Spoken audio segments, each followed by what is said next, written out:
Vyras tai ne tas, kuris kasdien dovanoja tau gėles ar atneša dovanų vien tam, kad nudžiugintų. Ne. Tikras vyras tai tas, kurio charakteris stipresnis už tavo paties. Tas, kuris sugeba išlaikyti ramybę ir kantrybę, kai tavo pasaulis krenta į chaoso sūkurį. Jo stiprybė pasireiškia ne per didingus gestus ar dovanas, bet per kantrybę ir ištvermę. Jis tas, kuris sugeba būti šalia, net kai tavo nuotaika keičiasi, kai pasireiškia kaprizai ar abejonės. Jo širdis nepalūžta nuo sunkumų, jis nepasiduoda, kai tu jautiesi pasimetusi ar suirzusi.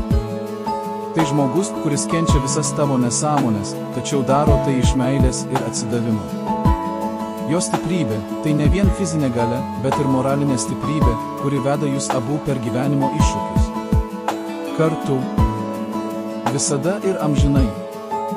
Nes tikrosios vertybės nėra matuojamos materialiais dalykais, o meilės gilumu ir gebėjimu būti šalia net tada, kai viskas atrodo sudėtinga. Vyras, kuris tave myli ir gerbia, yra tas, kuris pasirenka būti šalia, nepaisant nieko. Tai žmogus, kuris tavo silpnumo akimirkomis yra stiprus už jūs abu.